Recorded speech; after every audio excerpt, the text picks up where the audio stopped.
Hey guys, this is German with Audio Spring Music, and today we're checking out Reimagined by the Contortionist.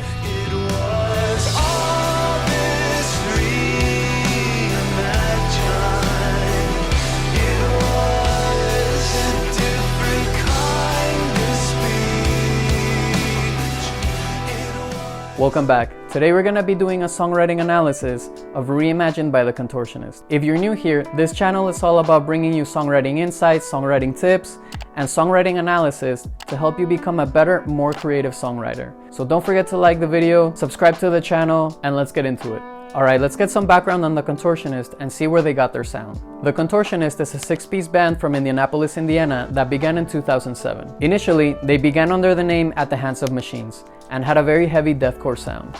Later on, they changed their name to the Contortionist and began introducing technical elements into their songwriting that came from progressive metal. For reference, deathcore is a mix of death metal and hardcore, and features elements such as heavily down-tuned guitars, blast beats, low growls, and high-pitched screams. In contrast, progressive metal makes use of odd time signatures, polyrhythms, and complex chords and harmonies. So initially, the sound of the Contortionist came from this mix of deathcore with progressive metal. Another big element of the Contortionist sound is their clean vocals, which at first were done by Jonathan Carpenter in their EPs Exoplanet and Intrinsic up until March 2013 when he left the band. He was then replaced by Michael Lessard from Last Chance to Reason, who was only filling in for a few tour dates, but then became the official vocalist in June 2013. Once Michael Lessard joined the band, they released their Language album in 2014, and this was a very successful album that had both the elements of progressive metal and the elements of deathcore. In 2017, they released their Clairvoyant album, and this is the album where we find Reimagined. While their earlier albums had a heavier sound, Clairvoyant focuses more on improving the songwriting, the harmony, and the ambient soundscapes. The vocals for Clairvoyant were also more laid back and clean compared to previous albums. Alright, so now that we have a little background on both the band and their sound, let's get into their songwriting. Alright, so for the song structure, we have an intro, a verse, a pre-chorus, a chorus, a post-chorus, a verse, a pre-chorus, another chorus, something I call a pre-bridge, a bridge, the chorus with the guitar melody, the chorus with the vocals, and an outro. Something I found interesting about the chorus is they repeat the full chord progression twice, but on the third time, instead of repeating the whole thing again, they cut out a part of the progression and created a transition with that shortened version of the chorus. I just want to point out that here's a good tip for you in terms of transitions. You can try to repeat the same section, but then cut out a part of it, and that can work as a transition into the next section.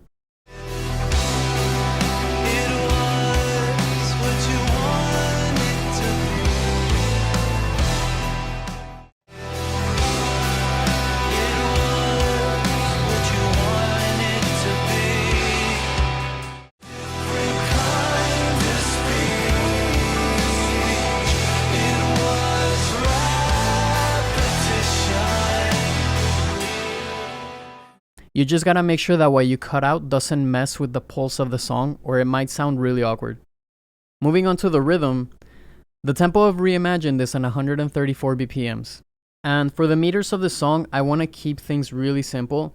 So I'm gonna say that the verse and the chorus are in 4/4, with the first chorus having a measure of 3/4 at the end to create a smooth transition into the post-chorus. Then the pre-bridge is 12/8, and the bridge is in 7/8. I want to mention that this song is full of polyrhythms, so even though it sounds like a simple pop song, it's actually really complex.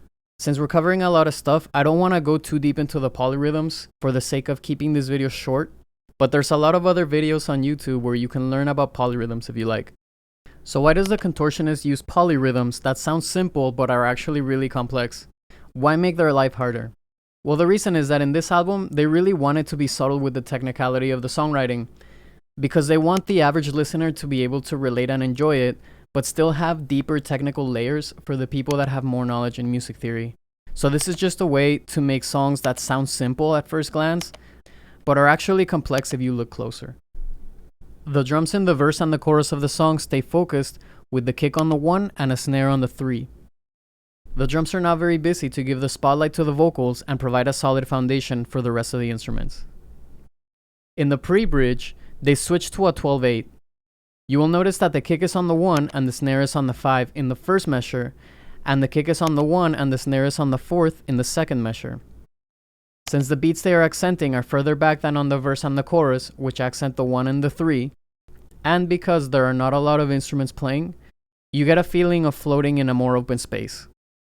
The pre-bridge also has a very tasteful bass melody, which keeps you tethered to the song so your attention doesn't just float away completely. And if this bass melody was not there, the tension would be just way too loose and likely sound too empty and underdeveloped.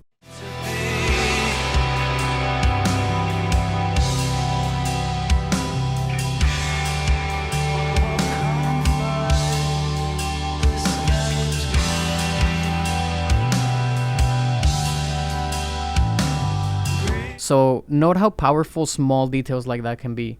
This is an example of when songwriting and production become the same thing. On the bridge, they change to a somewhat tribal 7/8, where they accent the 1 and the 3 and the upbeat between the 6 and the 7 beats. You can tell by listening to the high notes that the guitars are playing.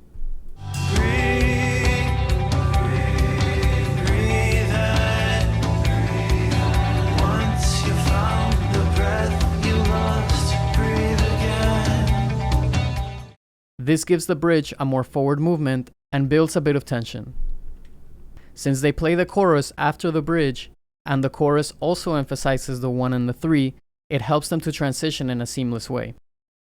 For the chord progression, it's all in E minor, except for the last chord in the bridge, which they're borrowing from the E harmonic minor scale. In metal, it's common when using a minor tonality to see notes and chords from other types of minor scales to spice things up. Another detail I noticed is that the verses have the E minor, which is the 1 chord, so they feel like home, while the choruses start on a C major 7 sharp 11, which is the 6th chord. This makes you feel like the choruses are where you venture out. I thought this was interesting because some songs make the chorus the 1 chord, so it will make you feel like you arrived home when you get to that chorus, and then the verses would be where you venture out. But this song does it the other way around, where the verses are technically home, and then the chorus is where you venture out. And that C, A, and E sus2 are really just power chords with a 9th on them, and that's a very common chord to see in rock and metal as well. Now we have the vocals and the lyrics. The vocal melody for Reimagined is all in E minor, and while in the verses the vocal melody is more soft and intimate, the choruses tend to be quite big and bright. And this is a tendency from pop production where the choruses tend to be the high points of the song in terms of dynamics and pitch. I included the lyrics of the song down in the description if you want to check them out. And the lyrical content reminds me a bit of how Chino from Deftones writes lyrics, in the sense that they're very visually descriptive. The lyrics also support what the instruments are doing throughout the song. And we can see that in the choruses, where the first line says, "It was all this reimagined," and that kind of forces you to imagine something very large and expansive, making the chorus feel even bigger. The instruments are also very open and impactful compared to the verses. In the bridge, we also see the vocals and the instruments working together. As the guitars and drums are a little bit busier and build tension, the vocals are singing about losing your breath, and that builds more tension in the mind of the listener. The dynamics of the song follow a pop production style, with the choruses being the high points in both dynamics and pitch, and then the verses being the lower points. Also, the song is quite short, and each section leads you right on to the next, rather than linger and develop any one section for too long. While the choruses have transitions created from playing the last 3/4 measure of the chorus, the post-chorus are actually the transitions that connect the chorus to the next section in terms of dynamic and energy level. And you might be thinking, why is there a transition that goes into another transition? AKA the chorus transition to the post-chorus.